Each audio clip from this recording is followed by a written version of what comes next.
back, everybody, to another episode of Divine Data. Today, I am sat with Lauren Bruno. She is a hypnotherapist and intuitive healer. How are you today, Lauren?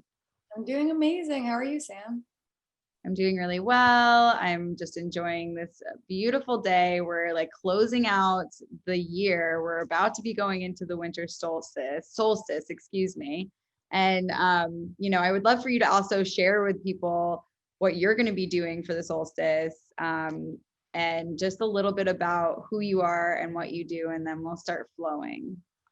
Yeah, definitely. I'm excited to just be able to vibe and talk about a bunch of different topics. But my name is Lauren Bruno, and I'm a hypnotherapist.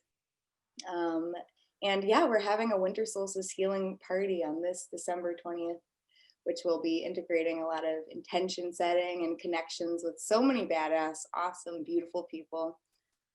Being able to release this year a lot of feels from this year, some emotions from this year that we're maybe still holding on to, ready to let go of, and come into our power and empowerment. And it's so exciting to be able to use our voices to just be able to heal ourselves by just speaking our truth and speaking our own learnings and teachings throughout all this. So it's a really powerful, really amazing time to just come together, especially as our own just true selves, just being our badass selves.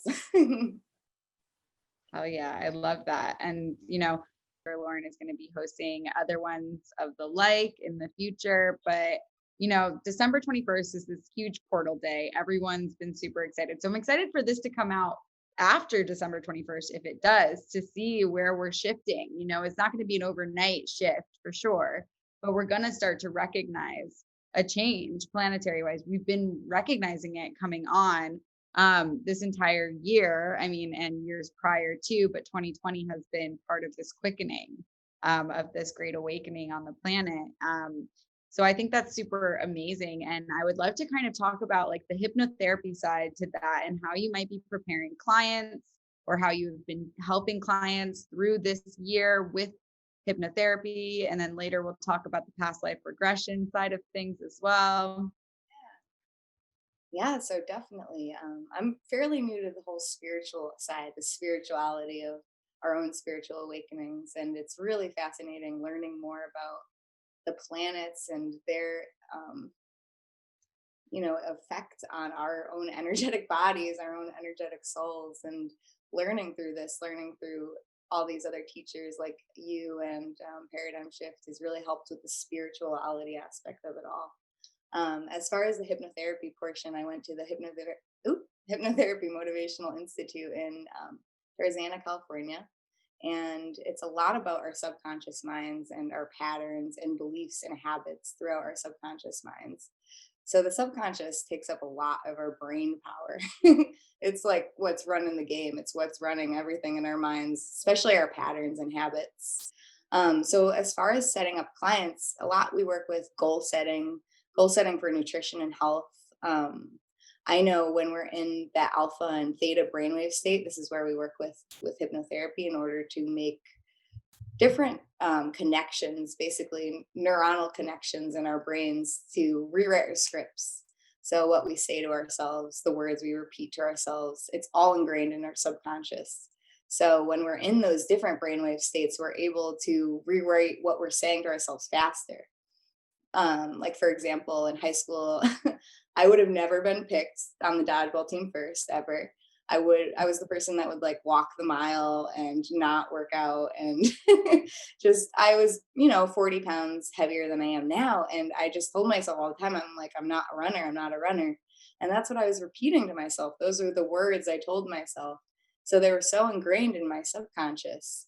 And it wasn't until I discovered meditation and hypnotherapy and theta healing and our own brain power until I was like, wait, I actually do very much enjoy running. I enjoy working out. And so that's where that shift happened, that change happened when I was able to tell myself a whole different story, a completely different story. So a lot of hypnotherapy is really goal setting, what we want to achieve, what we're ready to embark on. So if someone was to come and be like, my boyfriend's nagging me, he wants me to quit smoking. So can you do it? I would say, no, I can't. It's only if we truly want that change. No one else can create that change for us. So people come for goal setting, nutrition, and health.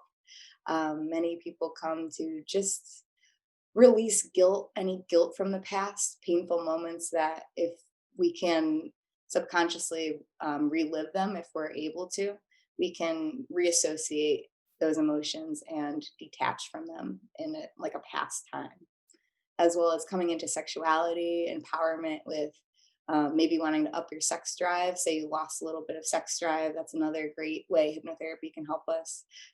Because a lot of our ingrained stuff, I was brought up Roman Catholic, so sex is very shamed. And I feel like that's like in a lot of our cultures, very shameful to kind of embark on our own sexuality. But we're realizing more and more. And in terms of hypnotherapy, our sexuality is just our behavior. It's just how we're acting towards people and towards ourselves, how we just speak and associate with other people. So it's coming into that as well. And as well as past life regression is one of my biggest loves of hypnotherapy, being able to relive certain moments. And the client is the one doing all of the speaking, all of the guiding through, and we call in divine guidance and protection throughout all of it. But a lot of fascinating experiences with past life regression as well. Yeah, I'd love to hear a little bit, and I'm sure everyone listening and watching would love to hear a little bit about what past life regression is all about, what one would experience in a session, what you've gotten out of your sessions. If you want to tell us, maybe you feel comfortable sharing maybe some of your own past lives that you have experienced or seen or felt through these sessions, because I'm sure you've had them yourself Mhm. prior to becoming certified or while being certified as well. So, also, can you bring yourself through a past life regression meditation I or like would, hypnosis? Is that a thing? yeah. So I've done the meditation portions, but working with a hypnotherapist really helps to dive so much deeper. As far as I've done my own meditations with guided meditations, but they only allow certain amounts of snippets of things. So when you're working Mm. with someone at one-on-one, you're able to dive real deep into something, understand that emotion more, because you're, as someone speaking, you're being able to mirror that and pull out a little bit more information. So my first when I first started meditating, that's where I started learning about hypnotherapy and hypnosis. And I read the book Many Lives, Many Masters by Brian Weiss and Journey of Souls by Dr. Michael Newton. And I don't know if you've ever read those, but there are tons of case studies of people speaking about past lives during past life hypnotherapy. So I'm fascinated and I'm like, I need to find a hypnotherapist to see if I can go into this. I've never even thought about past lives before. This is only a couple years ago, I guess, 2 years ago. So I'm like looking around the area. I can't really find anyone, but I find a woman in the Berkshires, Massachusetts, and she was trained by Brian Weiss and Michael Newton, those two books that I happened to read. So I was like, oh, I'm going there. I need to discover this. So we went and did a past life regression. In this life, I was a Swedish woman. Just very simple, really simple life, but I was able to see visuals very, very vividly of the town, the cobblestone pathways, the work I did. I was poor and, I just washed sheets and I was raped in that past life. So that was a really traumatic instance that I relived and had an understanding of, a higher understanding. Um, so this is like this charming man I was speaking to, and I relived this experience. And then I married the bread maker in town. And he was very comfortable and safe. And it's wild just reliving these things and your conscious mind coming through and being like, am I making all of this up right now? What am I doing and saying and seeing? Am I seeing these actual buildings that exist? And so this is my first time I've ever experienced the past life. And it really was wild understanding those patterns, understanding why I might do the things I do, why I feel safety and comfort in certain things versus others. So it helps you to have a higher understanding of a lot of patterns you're carrying through in this life. So that's why I became accredited in past life hypnotherapy as well. And so guiding on the other side of it and helping guide people in this path and situation is, we go through and we talk about any patterns or dreams, because our dream life is highly connected to that theta brainwave state and those different brainwave states that are coming through. So once we talk more, and usually sessions are about 2 hours long, where we're just chatting and vibing about your life and any experiences with deja vu and understanding what qualities you love about yourself and embrace about yourself and want to carry more into. What creativity do you want to tap into more? Pulling out all of those beautiful aspects, and then being guided into that past life. So we do some deepening tactics and just pacing and leading calmly to be able to go into that brainwave state. So then many people have seen, it's just wild. It's wild the amount of accounts of things people have seen. And I don't really have any permission to share any other stories right now, but let's see, different cultures people have experienced all throughout the world, different symbolism that people see related to these cultures that they have no understanding of previously. And then you Google it later and you're like, wow, that building, that cathedral really did exist in Spain with those same markings or something like that. It's really, really fascinating to be able to help facilitate with people and understand. But where the real healing comes is when, if your subconscious is ready to experiencing something traumatic, something that really affected our, not only our minds but our energetic bodies, our chakra system, our whole entire being. It's really interesting. But when you're ready to experience that, you can relive it, have the understanding, and then energetically release it. Yeah, that's beautiful. So in one session, would you say that typically you're just going back into one past life? Usually just one past life we would go into, unless it was you die really young. Maybe there's a little bit more time to go into another one.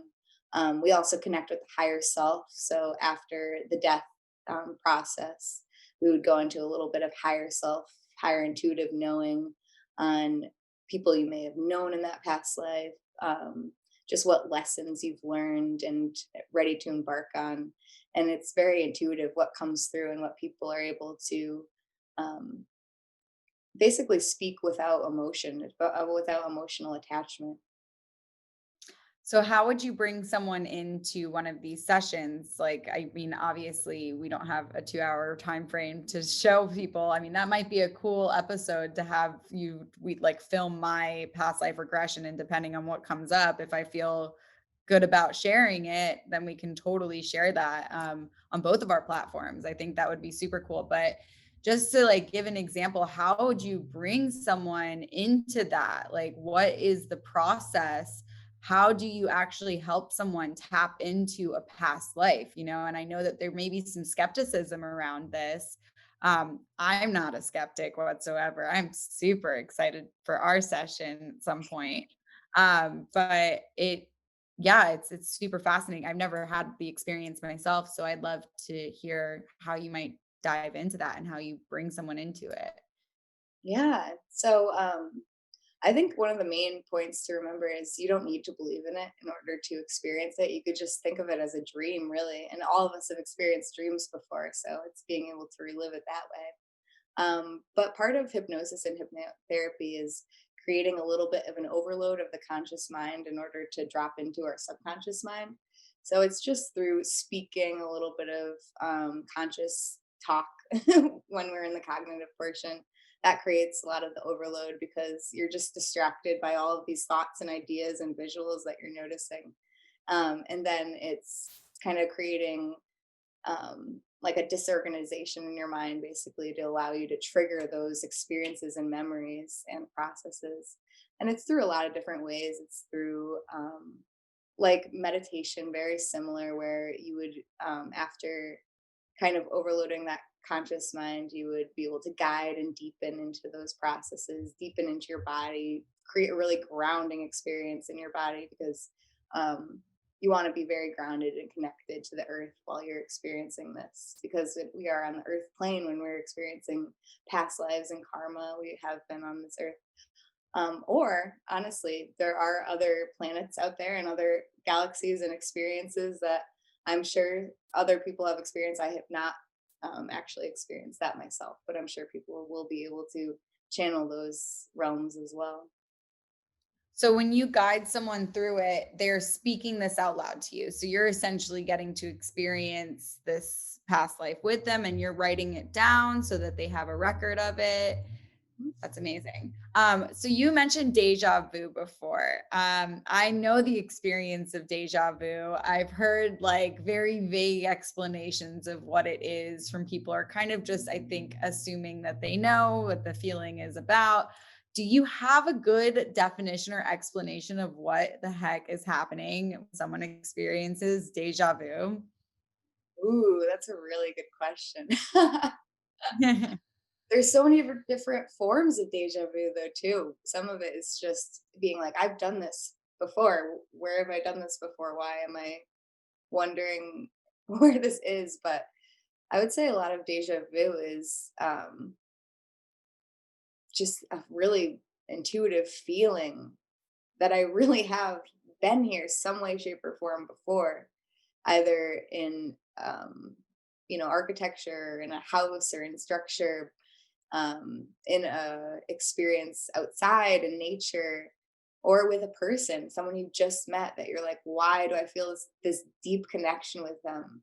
How do I feel so connected with this person that I just met? Is there perhaps like a past life meaning, or maybe they're even from your quote unquote star family? But um, I don't know. So many different definitions of deja vu to really understand. But I think one of them is really just this intuitive knowing.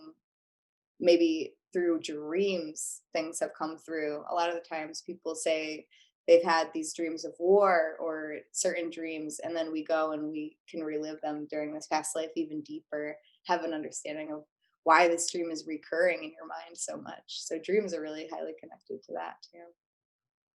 Yeah, the dream space, that realm is so interesting. And I have been having some of the most intense dreams of my life this year. So again, like I said, super excited for our session together. And if anyone is listening, you guys can find Lauren at Hypnolution on Instagram. And I believe, what's your website? Hypnolutiontherapy.com. Hypnolutiontherapy.com. So we're going to put all of that information in the episode description as well. But if you're interested while listening to this to have a session to go into your past life or to even just have another hypnotherapy type session, because I think you offer more than just past life regression. Because I think that, like you're saying, you need to be super grounded. So I think this can be a really intense experience. Correct me if I'm wrong. Yeah. Yeah, especially like you shared with us as a pretty severe trauma that you experienced in the past life that you've gone into. And that's big. That's a pretty heavy one to experience again, and I think that we carry those traumas um, through our lives, either genetically through our family's traumas or just from our own past lives. So, like, if you find out and you discover, holy crap, like that's why I have such hesitancy in an intimate situation because this happened to me in a past life. Um, so it's like, it's very, make sure you're in the right mental space, but also perhaps this will help bring clarity for people who are lacking mental clarity and lacking groundedness and awareness of why they do what they do and why they feel what they feel. So yeah, I mean, I'm super excited to go into it. And I think that I haven't actually dived into a past life regression session because, ooh, that rhymes, past life regression session. Because I've done a lot of the work, but I also feel like I've had some pretty intense past lives. You and I were talking before we filmed this that, I have this saying that I go to that I don't even know where it comes from, where I'm like, I'm willing to be burnt at the stake for the truth. And I'm like, have I been burnt at a stake for the truth before? Like, have I burned in like the Salem witch trials or something? So I think that, divinely timed, I don't think there's any coincidences on this planet. I think, you and I met at the right time. You're going through your own spiritual awakening. I do some spiritual stuff. I'm trying to figure out a lot of stuff, with my past lives and all of that. And here we go. We get to offer those things to each other. So I'm really grateful for that connection that was made through the internet. Thank you, internet. And I think I mentioned that in almost every episode that I have, because it is really fascinating. How we're able to connect energetically and to, I like that you said quote unquote, but to our star families. I'm going to take those quotes away. I do believe in those types of things. And again, like you said before, though, and then very rightfully so, like if you don't believe in that stuff, that's fine. Mhm. Absolutely cool. I have a feeling that most of the people that come to listen to this podcast or come to watch are leaning towards the side of the spectrum that do believe or want to believe or opening their minds to believe. So yeah, what really brought you into, I know you mentioned it before, like you had your own experience in it, but like hypnotherapy, it's such a unique job in my eyes. Like how long have you been doing it? Like what was the like aha moment for sure I'm doing this. I have to get this under my belt. And after you tell us that, I would love to hear a bit about your own awakening into spirituality. Because I'm always fascinated to hear people's stories and how they found themselves in these woo-woo realms. Yeah, definitely. I feel like they're both integrated actually, coming into my spirituality and becoming a hypnotherapist at the same time. So let's see. My spiritual awakening really started when I quit my job and went across the country and road tripped for 2 months around national parks and in nature mostly, just camping and living on the land of the United States. But about 7 days in, there was a near death experience where a tractor trailer hit the back of my car and spun me around the highway and then smushed me against the guardrail. And how we walked out of that with just like one scratch, and I don't know, I felt like my grandma was there with me. And I, before this, was kind of an atheist. I really didn't, more agnostic. Like I didn't really understand or believe anything after life. But I just felt like something was there with me to protect me during that situation. So that drove me into PTSD. Literally. Where I wasn't able to drive. So for the rest of this road trip, my boyfriend ended up driving it. So I had to do something about it, which is what started my meditation practice. And now if I didn't have that experience, would I have started meditation as adamantly as I did? I don't even know. And meditation completely changed and continues to change my life. I went back to my job. They took me back and offered it back to me. And I worked for this company called Big Mouth Inc. I was a creative design manager where we created those weird, wacky pool floats. I don't know if you've ever seen them, like the donut pool float. And Oh yeah, yeah. of course. So I went back to that job and I just meditated in the woods every day for a month. I would like go out during my lunch break and meditate in the woods. And after a month, my boss was like, I don't know what you smoked on that road trip, but something's completely changed in you. And they promoted me. So, like, after a month of meditating, I was able to handle situations with calmer, like, emotional resilience. And it was just fascinating what it was able to do, how it was able to release anxiety. And I was just telling all my friends, I'm like, we need to meditate together. I'm like an annoying, excited person about this newfound discovery of meditation, even though it's not newfound at all. But it excited me. I was so fascinated by it.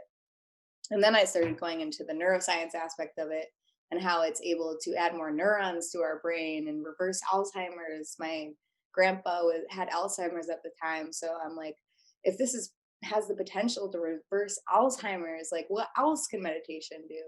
There's so many possibilities of how it can literally reshape our brain. Like it reshapes our brain. It makes our brain larger. Mhm. It strengthens like the prefrontal cortex. So I'm like researching all this on PubMed every night, like a weirdo, just trying to understand how much neuroscience and meditation are interrelated So at this point, I'm like, I'm going to be a neuroscientist, or I'm going back to school. And I mean, I'm not rich or by any means. So well, I'm rich in life, but as far as money, I don't really need, or, we only need what we have. But anyway, um, so I don't know. I went through this whole neuroscience aspect of it all. But after understanding past life hypnotherapy and going to the past life hypnotherapist, that's when I realized I think hypnotherapy is more kind of where I would like to go and move to.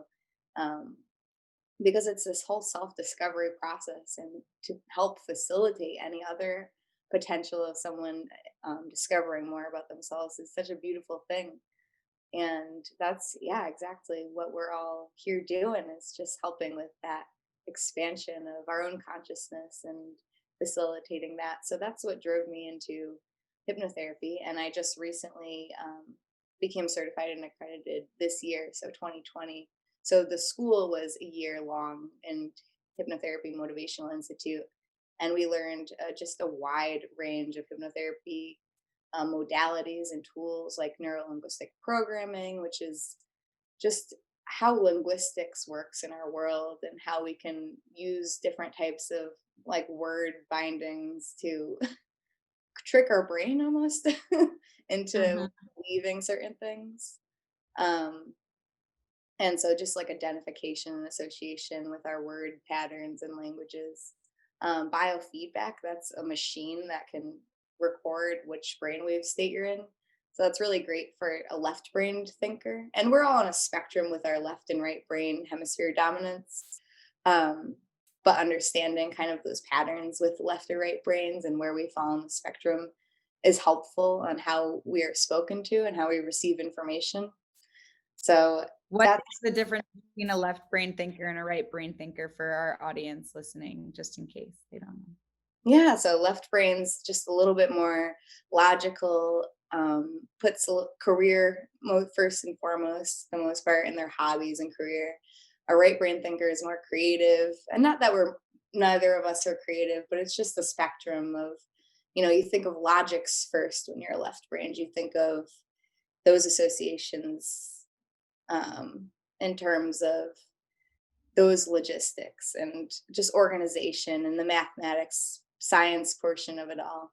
And the right brain is more the creative abstraction, and you put your relationships first, you put the people you're surrounded by, and there's no right or wrong way to think. It's just how we associate things and how we're brought up in our childhood, and that has a huge aspect on our subconscious minds and whether or not we're primarily left or right brain thinkers. I have noticed though that those who come to me that are avid meditators are fairly in the middle, like fairly Mhm. equalized as left and right brain.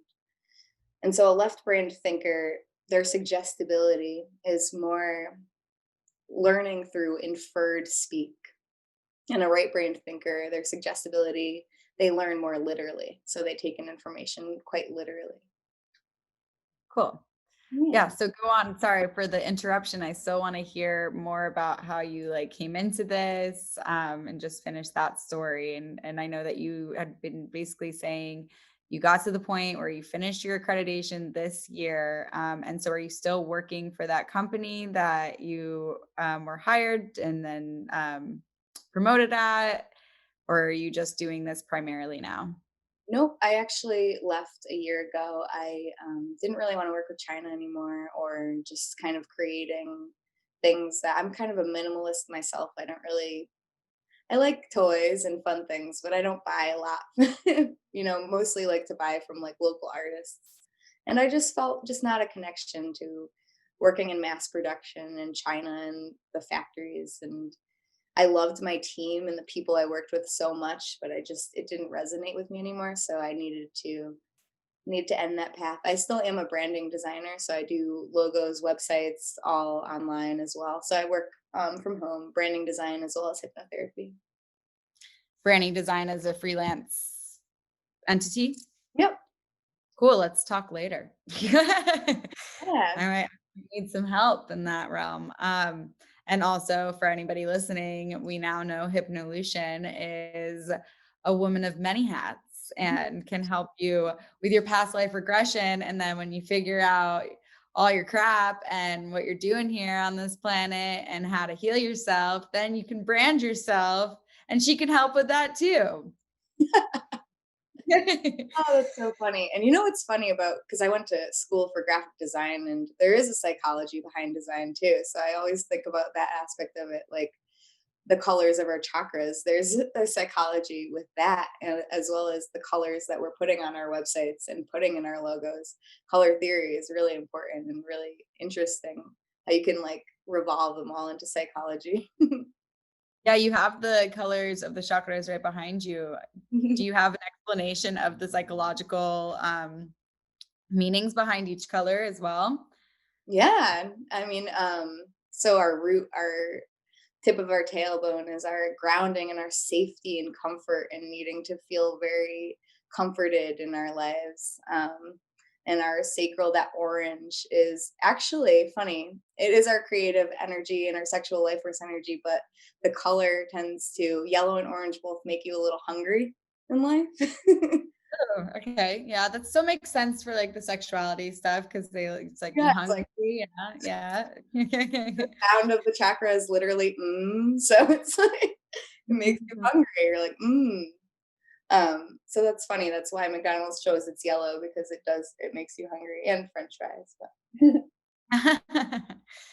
But so yellow is our solar plexus, and it's where our empowerment comes, and our confidence, and our courageousness, and feeling those aspects of ourselves.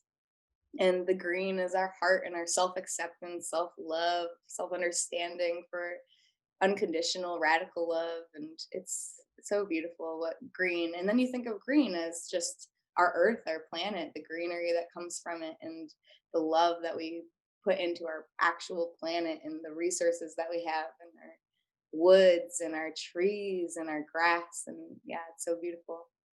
um, and our blue is our throat chakra, so speaking our truth, our words that create the life we're living, and purification, purification of our words, what we're speaking, and if our words are kind and true and necessary.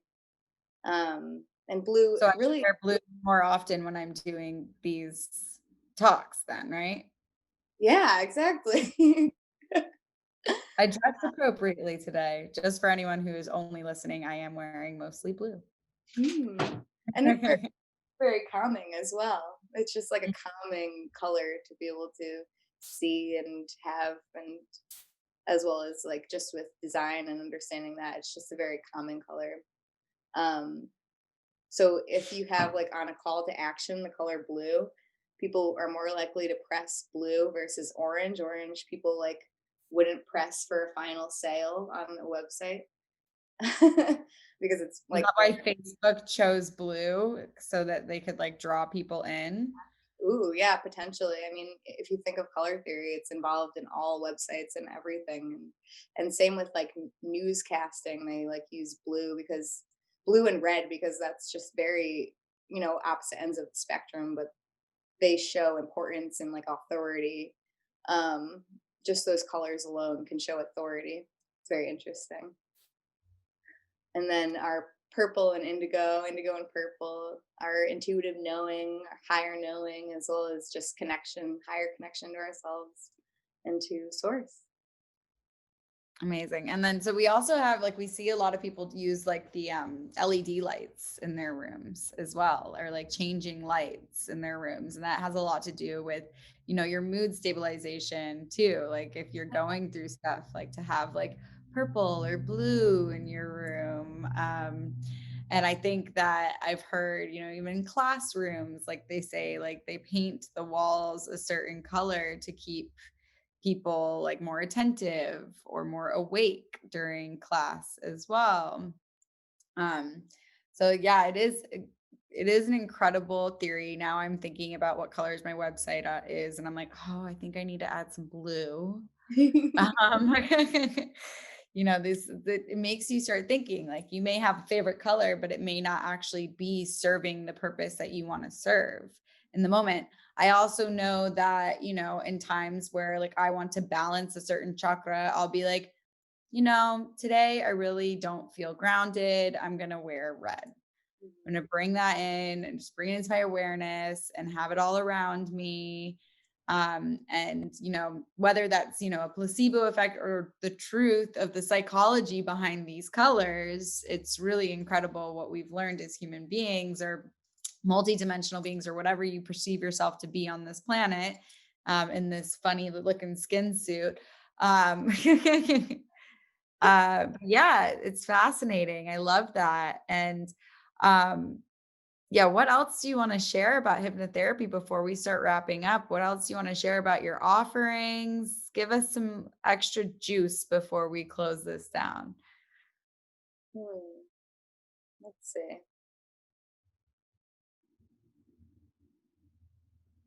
I think just understanding our own inner healing and being able to experience our own inner healing through any teacher, anyone's around, just awakening to ourselves. I think one of my biggest things is I love just the science aspect of it all because I love that logical thinking. Um, and so, we all don't need to necessarily say we're spiritual in order to be spiritual. We're just spiritual beings living our lives, whether or not we associate with it or not. But it's all a process. Our healing and journey is just an ebb and flow of emotions coming in and out. And if you're ready to take that next step in past life regression or in goal setting for nutrition and health or just any release of fears or worries, feel free to come to me for hypnotherapy at hypnolutiontherapy.com. Awesome. Yeah, no, I completely resonate and agree with what you just said about all beings are spiritual beings, whether or not you're cognizantly aware of it, whether or not you're purposely on a spiritual path, whether or not you believe in spirituality, or you're just more in the religious end of the spectrums, or you're atheist and you think we're here, we die, that's it. We go nowhere else. That's all we're here to do is to experience this one lifetime. There is no God. Whatever you believe, that's your spiritual journey. And you are a spiritual being. You carry a spirit regardless. And maybe I'm wrong. I also think that's the beautiful part of being alive. We get to sit here and speculate because it's like, what are you even doing here if you're not questioning anything?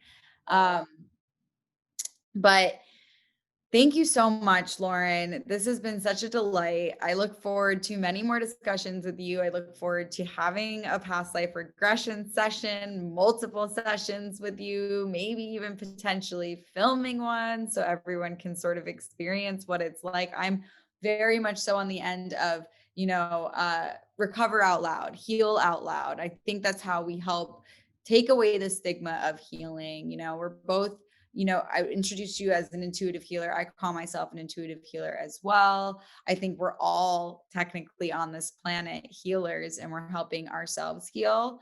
And by being these beautiful divine reflections of one another, we're helping each other heal. We're all each other's students and teachers. So everything that I learned from you today, I'm so grateful for. I really, truly appreciate you. And your links will be in the episode description.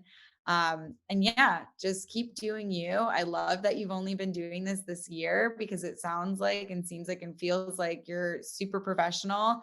Not that it wouldn't make you professional because you're new, but like you've been doing this for a long time. So I'd be interested to hear if someday you go into another past life regression session of yourself and you're like, I did something of the like, I did something similar. I was a healer. Like, um, how many, sorry, before I know I said we were wrapping up, but how many sessions have you had personally for past life regression? Facilitated by someone else, 4. Okay, And through cool. meditation, 3. Amazing. Yeah. That I'm so fascinated. I'm so excited. I feel the call. It's like when you're getting called to do a plant medicine or to change your life or something, it is the past life regression session time for Samantha Rose Paprin and Do Lauren Bruno. Yeah, we're gonna do it. Thank you so much. I'm sending you so much love over on the East Coast. And yeah, just keep doing you. And I will talk to you guys soon. And I'll talk to you soon too, Lauren. Thank you so much, Sam. It was such a pleasure.